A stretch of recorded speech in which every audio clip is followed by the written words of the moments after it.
요즘에 바닥 찍었다, 훈풍 분다, 이런 이야기들 은근히 많이 나오죠. 첫 번째가 지금 거래량이 늘어나고 있다. 그 다음에 두 번째가 하락폭이 줄어들고 있다. 세 번째가 반등 지역이 나오고 있다. 네 번째가 청약 경쟁률이 늘어나고 있다. 이런 것들에 대해서 이야기가 나오고 있는데, 청약 경쟁률 같은 경우는 서울에 단지 한정적이죠. 그것도 잘 되는 곳들만 하고 있는 거예요. 그 다음에 뭐 거래량 같은 경우는 당연히 하락장에서도 정상 거래량은 결국엔 회복이 된다. 그런데 그렇게 되기 전까지 사람들이 살 수 있는 여력이 안 되기 때문에 최악의 거래량이 나오는 거고, 보통은 그게 어느 정도 뚝뚝 떨어지면서 점점 더 늘어나야 되는데, 코로나 시기 때 너무 비정상적으로 올려놨기 때문에 거래량 회복이 늦어지는 거다. 거래량이 회복된다고 해서 집값이 올라가는 것이 아니다. 이런 부분에 대해서 말씀을 드렸었죠. 그리고 집값 반등 이야기 하는데 3월 초까지만 하더라도 송파 상승했다, 이런 이야기들 많았죠. 그리고 3월 말이 돼갈수록 이제 서초 광동까지 고압이나 상승으로 바뀌었다, 그런 이야기들 나왔죠. 다만 송파는 오히려 하락세가 커졌는데 낙폭이 줄어들고 살아나고 있다, 서울부터 살아나고 있다, 이런 이야기들 굉장히 많이 나왔죠. 그런데 오래 못 갔죠. 자, 아파트 매매 가격 지수. 자, 서울 외적으로 전국적으로는 쭉 떨어지고 있습니다. 자, 부동산 원 같은 경우는 신고일 기준인데, 신고일은 보통 30일 내에 해야 되죠. 그러니까 3월부터 조금 꺾인 이유는 사실은 2월, 1월 말부터 꺾였다, 이렇게 보시는 게 맞겠죠. 1월 말부터 꺾인 이유는 1월 30일에 특례 보금자리론의 영향이 강하지만 그래도 하락세는 지속이 되고 있다, 이게 팩트죠. 전국 하락폭이 줄어드는 듯 하다가 다시 늘어났죠. 수도권도 마찬가지죠. 지방도 마찬가지다. 그래도 서울은 살아나지 않나. 서울 하락폭 떨어지다가 유지로 바뀌었죠. 그러면 강남 3구는 살아나고 있지 않냐? 강남 4구는 아까 송파도 살아나고 서초, 광동도 살아나고 있다는데, 강남 같은 경우야 지금 물론 입주빨이다, 공급이 역시 답이었다 라고 할 수 있겠는데요, 안 그렇죠? 강동구 살포시 상승폭 나오다가 하락세로 바뀌었고, 송파 하락세 유지 중이고, 강남은 여전히 하락세가 오히려 커졌고, 송파만 조금 줄었죠. 그 다음에 서초도 하락폭이 커졌다. 즉 바닥 찍고 반등한다가 아니라 바닥 찍고 떨어진다죠. 그런데도 다 반등했다고 막 해요. 여기 뭐 실루엣 보시면 대부분 어딘지는 아실 것 같은데, 요런 이야기 보면은 외국 변수 제외하고 국내 변수 보면은 바닥 찍고 반등하는 곳들이 많다. 즉 국내 변수로는 이제 바닥이다, 외국에서 특별한 일이 생기지 않는 이상 바닥이다, 이런 식으로 이야기를 했고요. 요분 같은 경우는 이제 시장금리, 거래량, 전세값, 청약경쟁률 모든 신호에서 추가 급락 가능성이 없다. 자, 전세값 계속 떨어지고 있죠. 거래량 같은 경우는 당연히 하락장에서 살아날 수밖에 없다고 말씀을 드렸어요. 하락장이라고 해서 거래량이 개박살 나서 계속 가는 게 아니에요. 글로벌 금융위기 때도 본격적인 하락장, 데드캣 바운스 나고 나서 2010년부터 2013년까지 거래량은 늘어났었죠. 하락장이라도 거래량이 회복이 됐었다. 그 다음에 금리, 시장금리는 떨어지고 있는데 다시 이제 오히려 하락세로 바뀌었죠. 청약경쟁률, 요거는 뭐 말할 것도 없고 규제 막 풀어주고 해가지고 일시적으로 나타나는 현상이고, 거기서 오히려 지방 쪽은 더 안 나오고 있죠. 몰리고 있는 거고. 다시 지금보다 거래량 줄긴 힘들다, 이 부분은 저희도 동감합니다. 그렇지만 다시 내려가려면 거래량이 또 바닥을 쳐야 된다. 근데 지금 상황에서 또 2, 3년간 이런 거래량이 바닥에 칠 것이냐? 그렇기 때문에 거래량이 떨어지지 않을 것이니까 데드캣 바운스가 아니다, 이런 이야기 했는데, 데드캣 바운스 또 안 나올 가능성이 많죠. 거래량은 당연히 떨어지면 떨어질수록 여력이 되는 사람들이 늘어나죠. 그러면은 100명 중에서 20명이 사는 거랑 살 수 있는 사람이 1000명으로 늘었어요. 여기는 지금 20% 샀지만 사는 사람들이 10%로 줄었다고 하더라도 100명으로 늘어요. 그럼 20명 사는 것보다 100명 사는 게 당연히 거래량은 늘죠.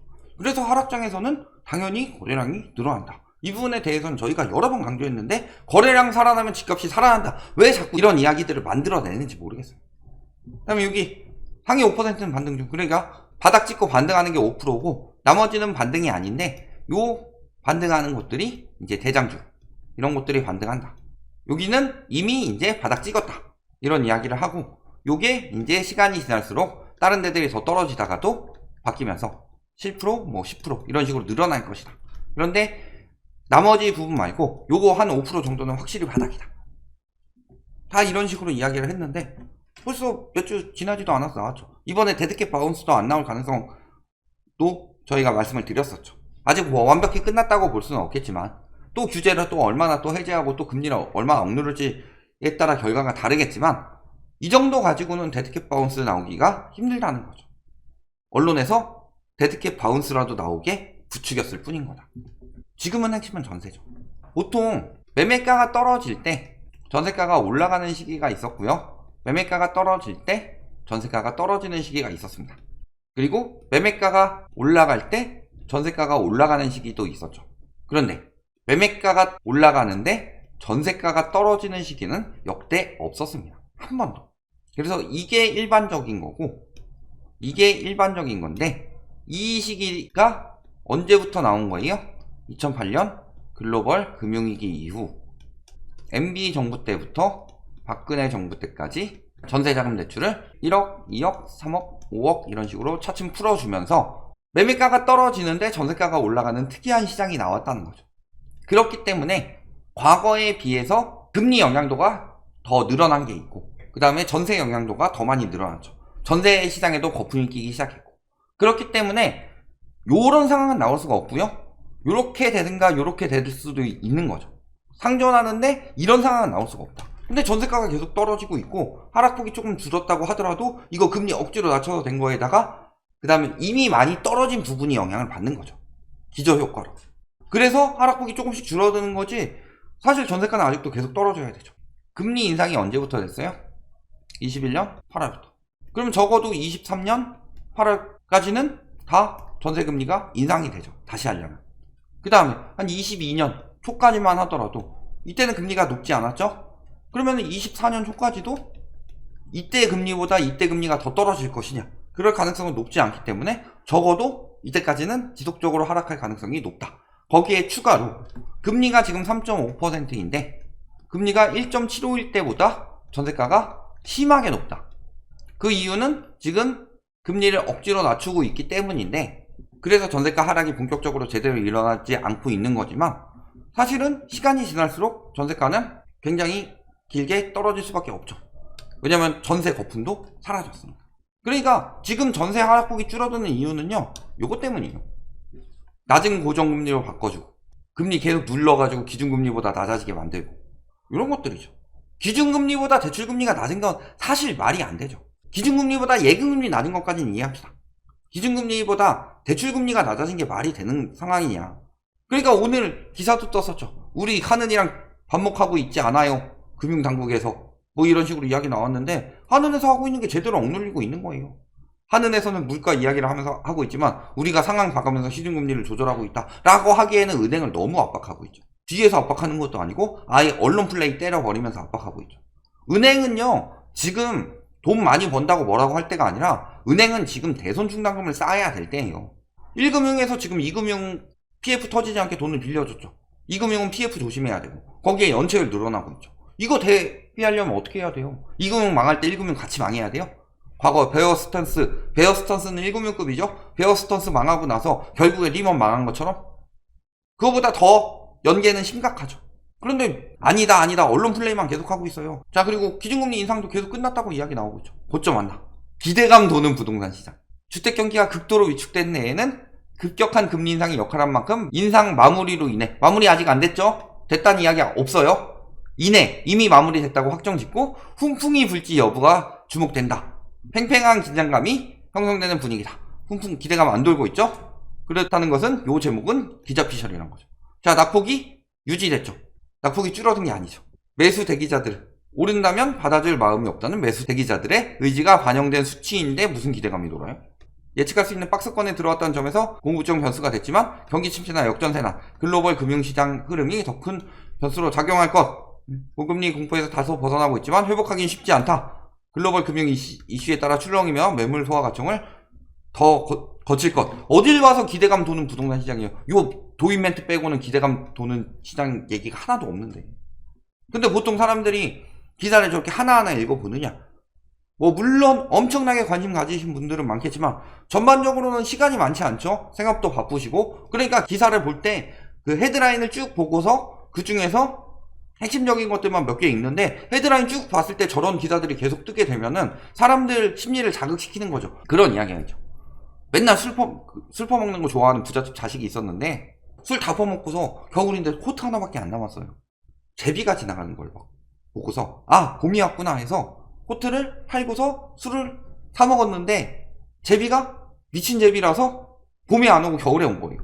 그 사람도 코트를 팔았는데 제비한테 속아서 아 난 너한테 속았구나 하고 뭐 얼어 죽었다 뭐 이런 뭐 동화 우화 뭐 이런 거 있었는데 딱 그런 셈이죠.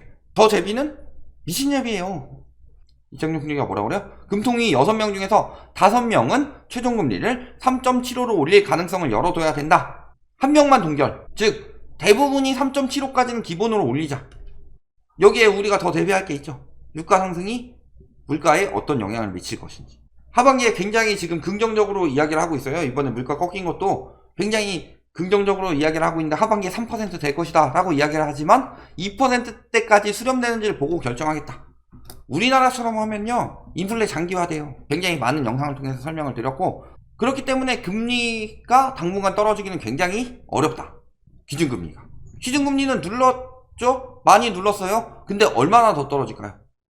더 떨어지기에는 이미 기준금리보다 대출금리가 더 떨어졌는데 여기서 더 떨어지기를 기대하는 건 양아치 심보지 않아요? 여기 선에서 어느 정도 금리가 유지가 되든가 아니면은 이런 상황에서 채권 가격이 지금이야 예금 금리를 억지로 눌러놨으니까 채권으로 이동하고 있는데 채권에서 자금 빠지기 시작하면 금리 다시 칠 거예요. 채권 가격이 떨어지면서 이런 부분도 생각해야 되겠죠. 게다가 아까 금리는 이제 거의 고정변수다. 그러니까 고금리를 기본으로 생각을 하고 물론 이것도 고금리도 아니지만 그 다음에 우리가 봐야 될 것들이 여러 가지가 있죠. 뭐 역전세난이나 뭐 아까 이야기도 나왔지만 여러 가지 중에서 핵심적으로 봐야 될 것은 경기 침체 부분이죠. 경기가 활성화되느냐. 그런데 IMF에서 발표가 나왔습니다. 한국 경제 성장률을 또 내렸답니다. 자, 22년 4월에 예측했던 게 올해 경제 성장률이 2.9였는데 지금 올해 4월 1년간 1.4%포인트나 전망을 낮췄다. 근데 문제는 경제가 그만큼 안 좋구나 라고 보기에는 미국도 전망치가 조금 올라갔고 유로존도 전망치가 조금 더 올라갔는데 세계적으로 조금 떨어졌는데 우리나라는 더 많이 떨어졌죠. 그래서 세계 경제 성장률은 0.1%포인트 소폭 하향 조정했는데 우리나라는 0.2%포인트 하향 조정했고 미국이나 유로존 같은 데는 올라간다. 즉 앞으로 붕괴되는 쪽은 어느 쪽이 더 심해질 거예요? 신흥국 쪽. 그런데 우리나라는 신흥국에서 선진국으로 넘어간다 이런 이야기가 많이 나왔지만 경제 자체가 굉장히 부실화되었죠. 그 중심에는 부동산 거품이 있었고 그렇기 때문에 이게 해결되지 않는데 아무리 IMF에서 계속 보더라도 저기는 계속 부실하네? 이거 지금 인플레 잡아야 되는데 시중금리 찍어 누르네? 부동산 거품 빠져야 되는데 부동산 거품 안 빠지네? 무역수지 심화되네? 내수경제 안 살아나네? 경상수지까지 적자가 나고 있네? 아 저기는 경제성장률 하향 조정. 이렇게 된 거예요. 우리나라 경제가 점점 더 안 좋아지고 있다. 왜 22년 4월엔 저렇게 예측이 됐는데 1년 만에 예측이 이렇게 바뀌었느냐? 뭐 하나 제대로 해결되는 게 없으니까 다 땜방식으로 넘어가고 있죠. 유동성을 줄여야 되는데 여기저기 풀고 있으니까. 그러니까 지금 모든 상황이 다 안 좋아지고 있어요. 다만 특례빨이었죠. 자 이번엔 2달 만에 65%가 소진됐다고 합니다. 자 44%에서 21% 더 들어간 거죠. 그렇다는 것은 보통 앞으로 이 수순대로 갈 거고요. 그러면 한 4, 5월 중에 마무리가 될 건데 보통 한 20% 정도씩 들어간다고 보고 그러면은 2월에는 왜 이렇게 많이 들어갔냐? 오픈런이죠. 오픈런. 그리고 3월에는 그만큼 안 들어갔기 때문에 지금 4월에 3월 데이터들이 나오고 있죠. 그 3월 데이터들이 2월만큼 좋게 안 나오고 있는 거예요.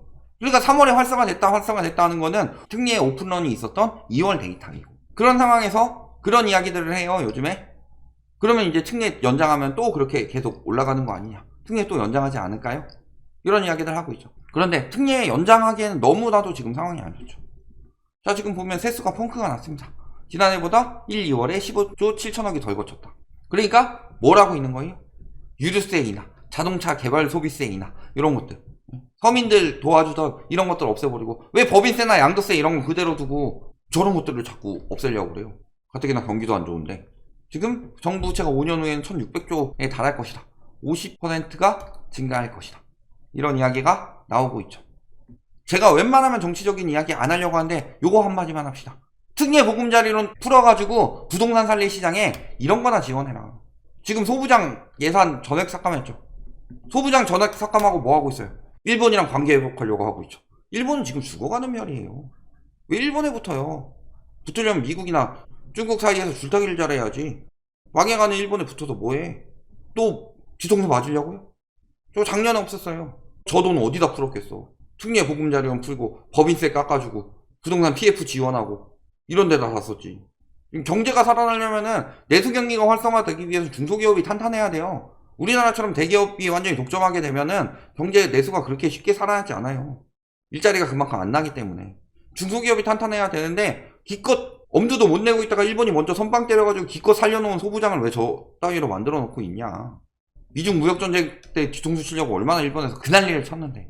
자, 부동산 상황 어때요? 자, 슈퍼리치 지금 2022년 동안 부동산 50억 날렸다고 합니다. 평균적으로. 그리고 보시면은 금융자산 비중 많이 늘었는데 금융자산 중에서는 현금 예금 비중이 늘었다. 주식 비중은 줄이고 부동산 줄이고 주식도 줄이고 현금 예금으로 이미 옮겼다.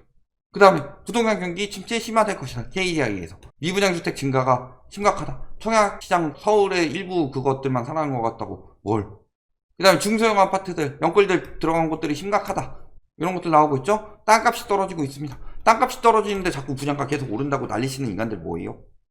자재비보다 더 핵심인 게 땅값인데 아직 시작도 안 했어요. 잘 생각해보세요. 지금 끝났다고 하기에는 경제가 너무 안 좋고 집을 살 여력이 되는 실수요들이 얼마 없다.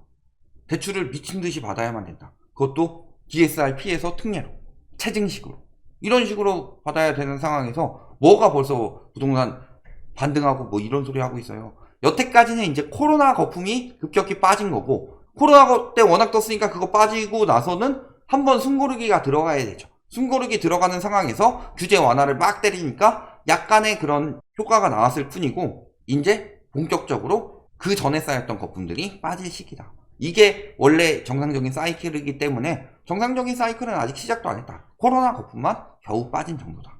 이렇게 보시면 되겠습니다.